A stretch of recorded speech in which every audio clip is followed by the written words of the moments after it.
Ladies and gentlemen, welcome to your Lucas E. Allen Productions Friday podcast for your October 2nd, 2025 episode at Lucas E. Allen Productions, like I said. If you're watching on YouTube, hit the like button. Today's podcast. If you're watching on Spotify, other audio platform, we hit that 5-star rating. Also, comment on Spotify would be very nice as well. And as always, follow me on social media, Twitter, Instagram, TikTok, and Facebook at Lucas C. Allen. If you're watching on YouTube, like I said, hit the like button. Today's podcast. Hit the subscribe button if you've done so already. Turn the bell for our post notifications when we upload on YouTube. Leave a comment, leave your episode for your Fridays, October 2nd, 2025. I want to get light start today's podcast. There's a decent amount to talk about today. For your wrestling report for today, being said at least for Lucas E. Allen Productions. We're going to discuss The Undertaker and a very, very, very, very simple, simplistic answer about his undefeated streak at WrestleMania ending at WrestleMania 30. The Undertaker says he didn't want the streak to end at WrestleMania 30 against, obviously, Brock Lesnar. He discussed now, I honestly didn't want it to end there either. I'm with Taker on that for sure. We're discussing that. Also, Rey Mysterio is getting closer to making a WWE in-ring return. Be discussing that. Also, some positive injury update on WWE's Jade Cargill found the horrific match on Friday Night SmackDown last week with Tiffany Stratton and Nia Jax and Jade Cargill. Nia Jax's horrendous performance, man. You know, I was pissed about that on the Monday podcast. Go check that out to say the least. We're discussing that. Hosting Cargill Silva addresses Joe Hendry's status with TNA amid WWE rumors. We're discussing that. Hosting TNA and active negotiations for new media rights deal. This is quite interesting to say the least. I don't know who will want TNA year 2025, but that's beyond me to say the least. Also, Dakota Kai, one of my personal favorites in all women's professional wrestling, discussing potentially making a wrestling in-ring return. We're discussing that. Also, Tony Bullshit Khan yet again, boys and girls. Tony Khan calls 2025 AEW the most consistent run in its history. That is quite ridiculous. That's a nice joke, Tony Khan. That is a brilliant joke, to say the least. It's obviously not true.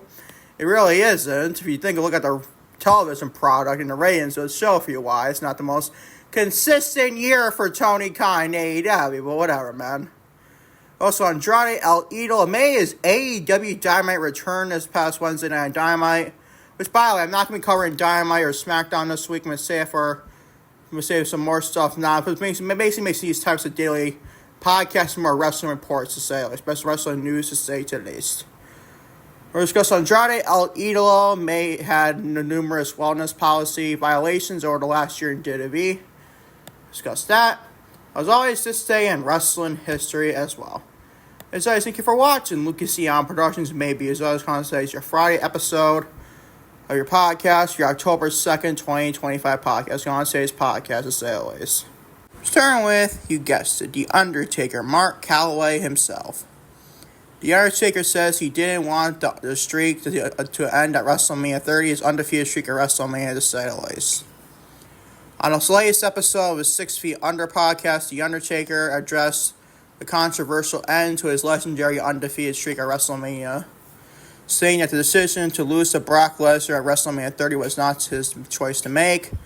Sure, Undertaker. I am sure Vince McMahon, the way he treated you back in those types of days, and The Undertaker back in like the 1990s and 280s, say, like, was he in the 80s? I know he's in the 90s, but it was 92 made his debut, I believe. So it was 90s to say at least. But I highly doubt he's obviously, I can feel he's bullshitting here. Not that he didn't want the streak to end, I assume he didn't want the streak to end like everybody else didn't want. We'll discuss this right now. The WWE Hall of Famer explained the circumstances surrounding the decision and what might have happened had he refused. After his co-host, Michelle McCool, his wife obviously, read a fan comment suggesting the streak should have reached 25-0. The Undertaker agreed, and it would have been a record that would have lasted forever. However, he made it clear that the final call was out of his hands. It's not you. It's not, my decision, he stayed, unquote. He contemplated, I meant to fucking say, I can't speak today, what would have happened if he had not refused to go along with the plans to Lesnar end the streak. People ask me all the time, why didn't you do it? He said, I guess I didn't have a choice. I didn't have to do it. And then what happens? And then me and Brock are having to shoot at WrestleMania. And then it will have been good to say, at least, unquote. The Undertaker also put the decision on context of wrestling business. Knowing that many wrestlers had helped build him up for over years. You have to look back at the business in a sense of there's a lot of people that probably didn't want to put me over and get me into the position, and they did it. He explained. And it's just like the way it works wasn't my decision, end quote. It was all documented. The Undertaker suffered a severe concussion during the match, and he confirmed that he had very little memory of the historic encounter. When his wife mentioned that he doesn't remember the match, he replied, "That's probably the best part, is that I don't really remember it," end quote. Can't say I blame him, to say the least. The match was I remember how good or bad the Brock Lesnar and Undertaker match was. But I had one or two people that this debate about before I went near the podcast today. I had one or two people who should have been the one that dethroned the Undertaker streak. One is Bray Wyatt, who's now no longer with us. Or number two, I thought this one recently, Aleister Black. I believe Undertaker's still wrestling when Aleister Black was basically still in the main. He was on the main roster at the same time when he got called up and Undertaker was still wrestling. I believe he was. I believe so. Yeah, WrestleMania 36 when your Undertaker faced AJ Styles in that Boneyard match. If that was in fans, it probably said Aleister Black could honestly be a contender to beat Undertaker's streak. It was obviously to beat Brock Lesnar at 30, and beating Bray Wyatt a year after 31. It was either supposed to be Bray Wyatt or Undertaker. Bray Wyatt or Aleister Black, my picks to defeat the Undertaker streak. Other than that, that's the only two people. Other than that, Undertaker went to Undertaker at WrestleMania undefeated when his career ended. He just stayed undefeated. I would say he hasn't stayed undefeated, period. But there was two people, it had been Bray Wyatt and Aleister Black. Those are the only two people. Or maybe even Shawn Michaels. Is it that Shawn Michaels match at WrestleMania 30, was it 25?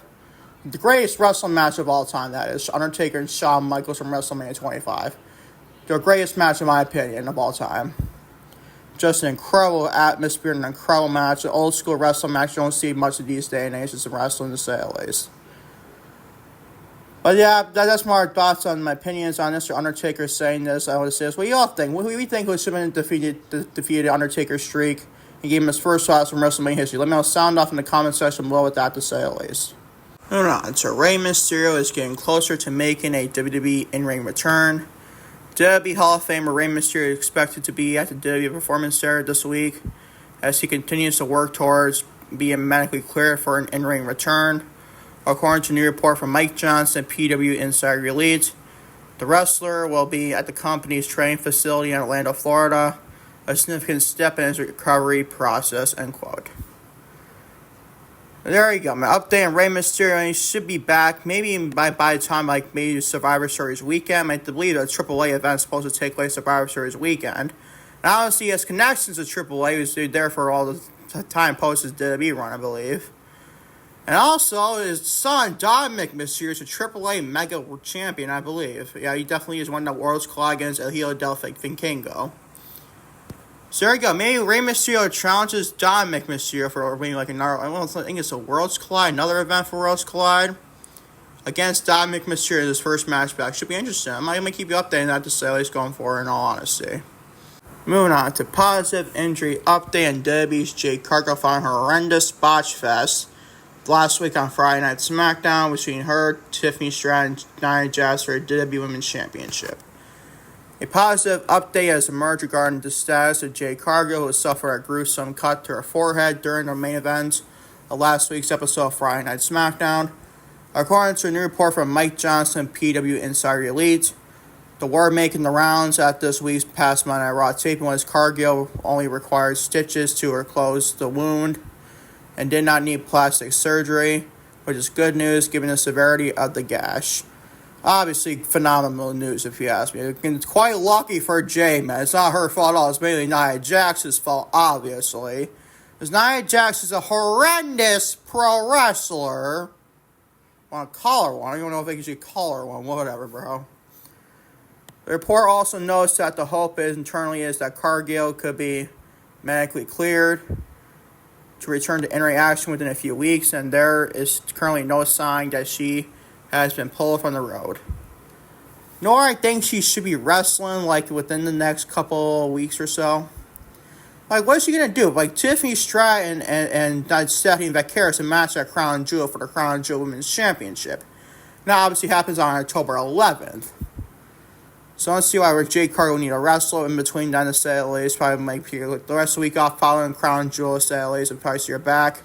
On probably SmackDown after Crown Jewel, I think, October 17th, maybe exact date of Saturdays. Keep updating Jade Cargill going forward in all honesty after a scary fucking injury spot that she suffered on SmackDown last week for sure. Moving on to Carlos Silva, a TNA president, I believe. Carlos Silva addresses Joe Hendry. Oh my fucking god, man. Let's try again. Carlos Silva addresses Joe Hendry's status at TNA amid WWE rumors. TNA president, there you go, obviously, has Carlos Silva has publicly addressed the ongoing speculation surrounding the future of Joe Hendry and reports that the TNA star is expected to sign with WWE full-time next year. During an interview on the Battleground podcast, who hosts that? I think I heard his podcast before. Whatever, man. Silva confirmed that Hendry is still contractually obligated as a TNA performer, but offered an outlook on his long-term status. Joe Hendry has become a featured player in WWE's NXT brand, leading to questions about where his loyalties and his future ultimately lie. It was reported last month that Hendry was in the process of being phased out of TNA programming, with the internal expectation that he would be WWE bound by the beginning of 2026. When asked directly if Hendry is still a TNA star, Silva confirmed his current status while acknowledging the fluid nature of the situation. That's correct, Silva responded. Yes, he is. He is until he's not, but he is, and Joe's been great. Joe's been great for us. Joe's been great with WWE and NXT. We'll continue to We'll continue to work through that as good partners do. Can't fucking speak today, you can obviously tell. I don't see Joe Hendry going to WWE until, I don't know when his contract is up per se. Obviously, Carlos still not saying anything here. I would assume maybe it's sometime in 26. Maybe mid 2026, I think his contract's up. Last time I looked at his contract to say at least. So let's see what Joe Hendry does with TNA the rest of the year and going into 2026, maybe beyond to see if he is NXT bound full time to say at least in the next couple years to say at least. Keep updating him going forward to say at least. Moving on to TNA in active negotiation for new media rights deal. That's why I feel like every year we got to do whether it's WWE, AEW, TNA. I feel like everybody's to do a media rights deal a day and age to say at least. That's just me. TNA Wrestling search for new media rights deal has entered a new phase. In a recent interview with TV Insider, TV president Carlos Silva just discussed in last segment with Joe Hendry, providing an update on the company's negotiations, revealing that they have moved beyond gauging general interest and now are in active negotiations with an unnamed partner.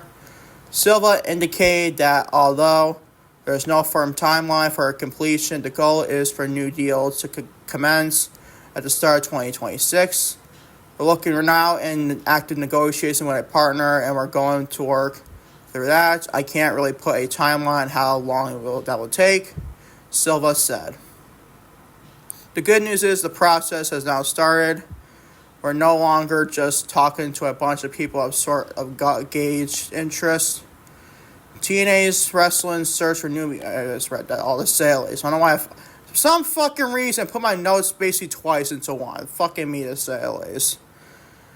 Well, honestly, I don't really care. TNA, I feel like there's this weird partnership with NXT. I feel like it's starting to run its course. Obviously, you looked at the Tuesday night show this past week. Obviously, now it's called Not Invasion now. It's between TNA and NXT for this week. It's no longer called TNA. Where's it like NXT or something like just Showdown, to say the least.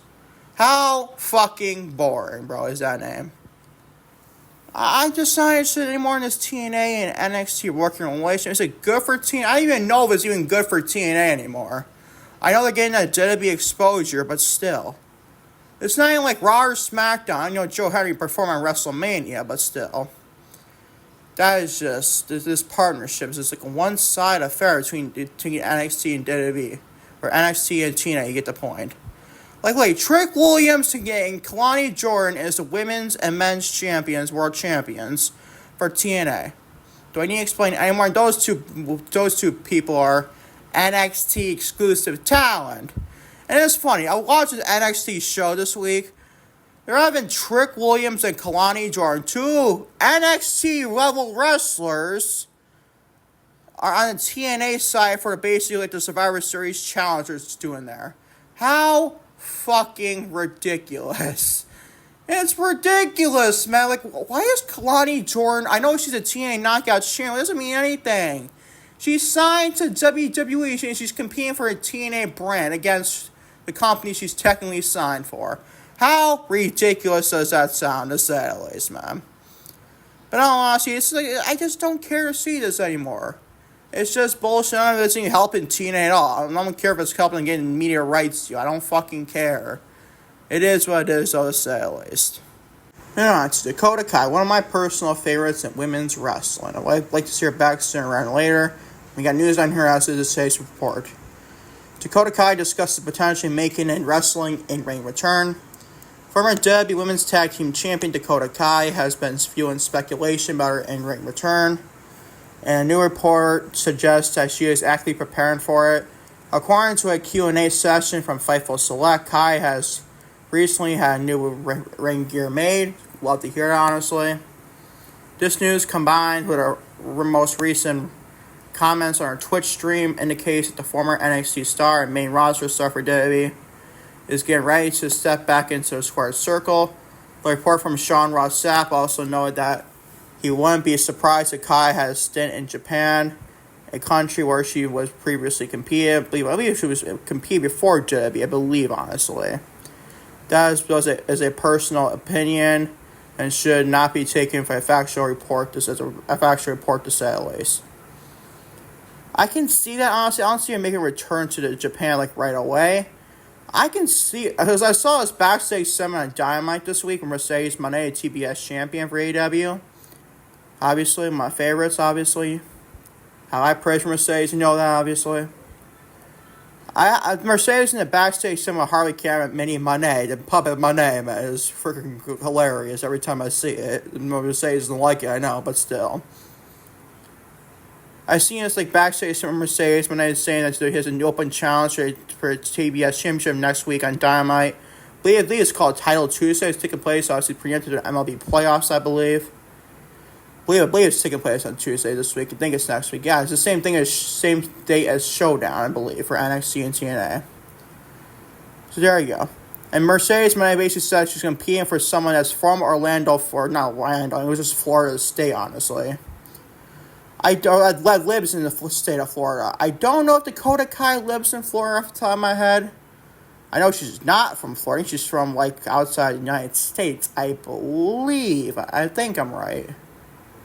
But I know I don't think she's not straight American. Like, I'm a straight American, but I think she's from Brazil. I don't fucking know. Don't get it twisted with that. I'm not actually saying that's actually true or not.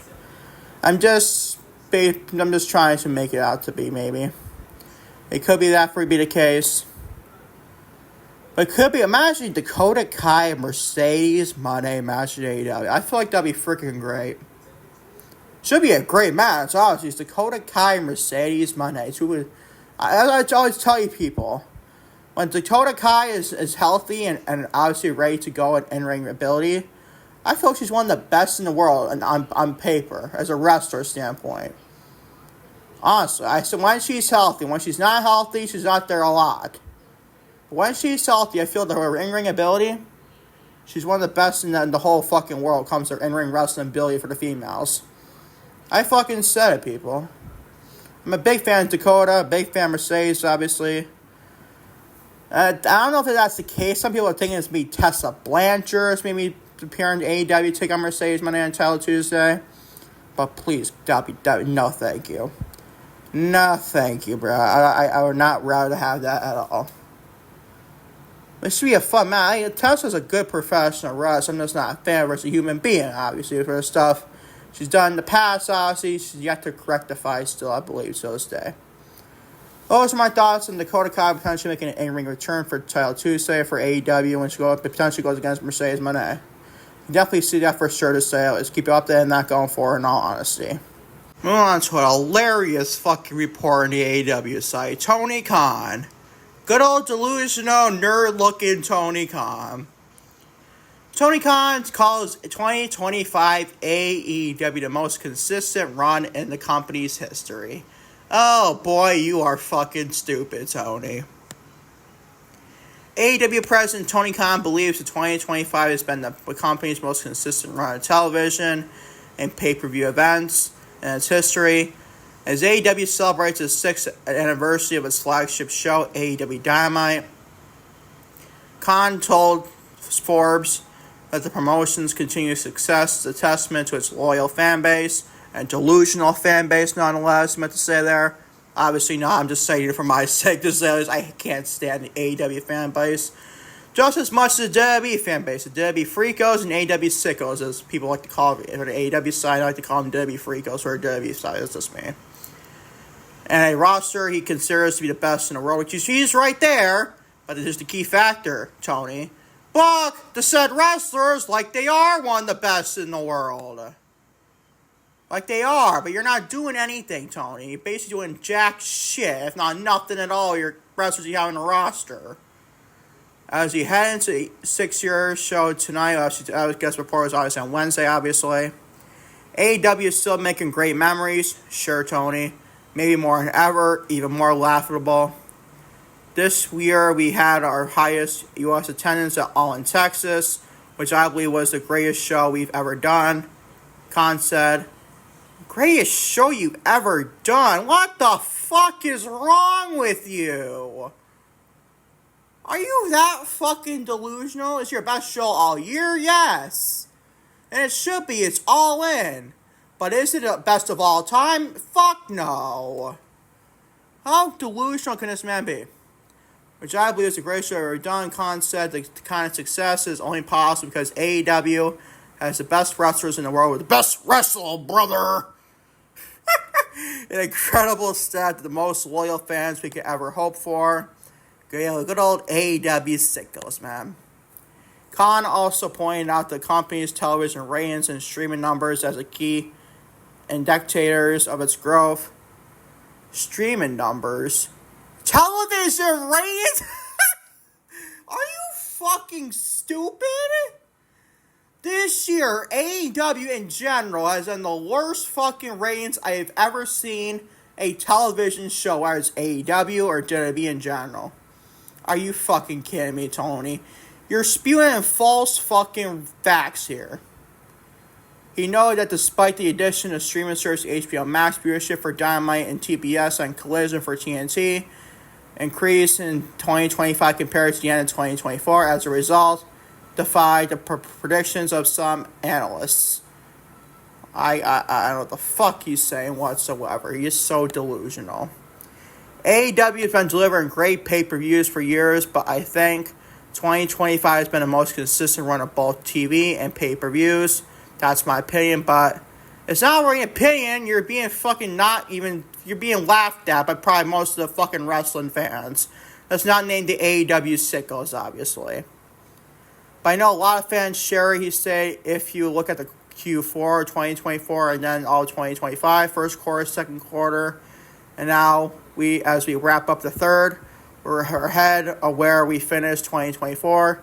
It's been a really good year. Bullshit, all fucking bullshit from Tony Dumbass Bitch Ass Khan.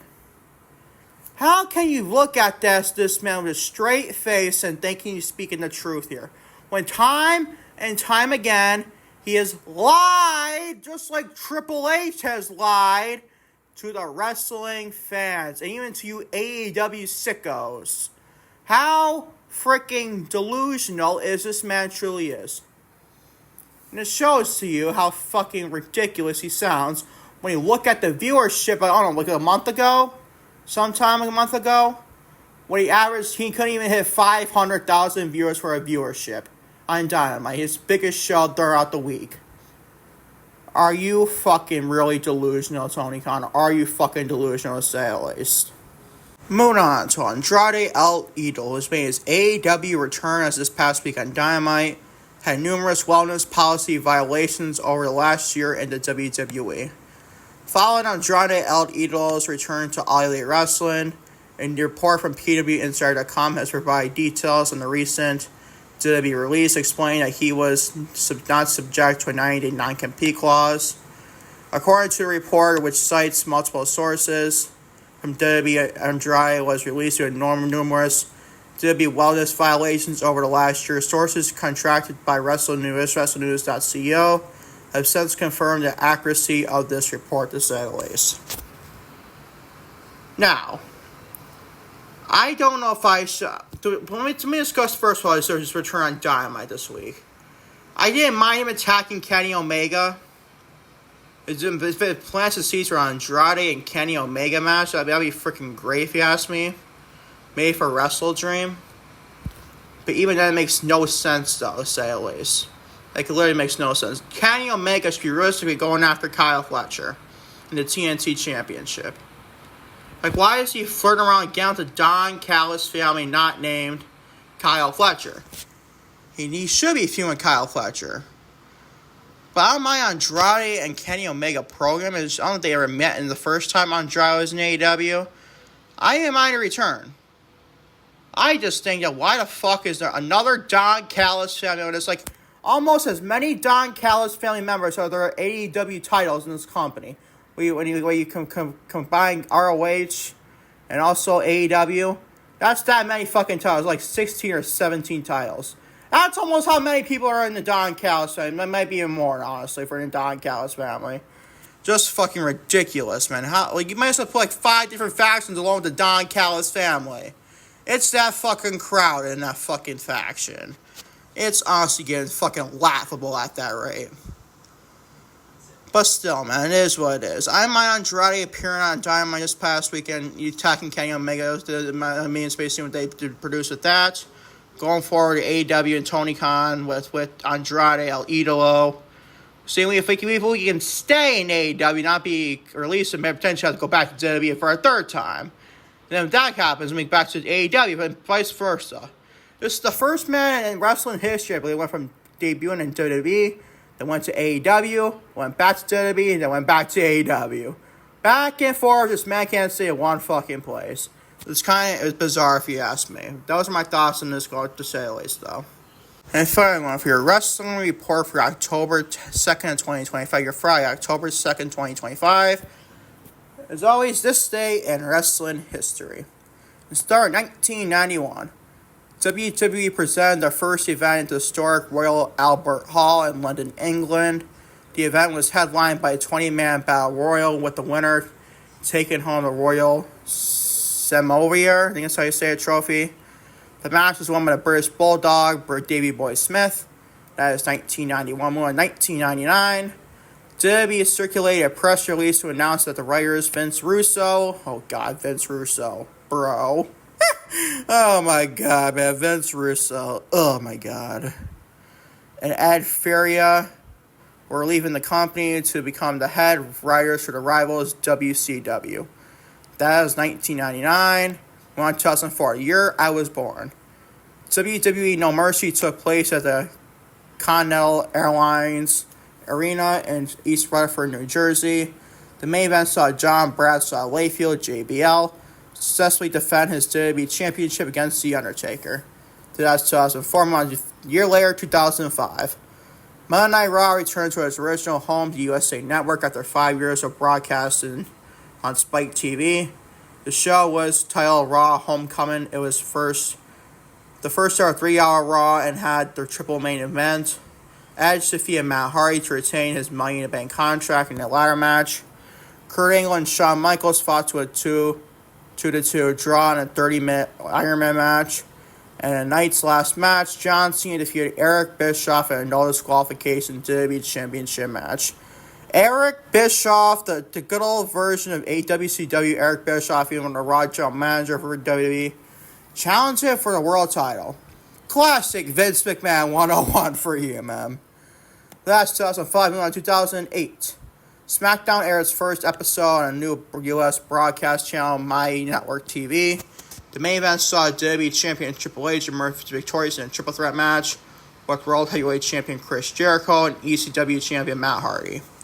That's 2001. 2010, WWE Hell in a Cell took place. Yeah, they're back to Hell in a Cell pay-per-view days, man. God, I hate those. Took place in American Airlines Arena in Dallas, Texas. The main event saw Kane to retain the World Heavyweight Championship in a Hell in a Cell match against The Undertaker. That's 2010. When the final year of this day in wrestling history, 2016. In the main event on Raw from Staples Center in Los Angeles, California, Sasha Banks, my girl Sasha Banks, defeated Charlotte Flair to win the Raw Women's Championship. That is this day in wrestling history.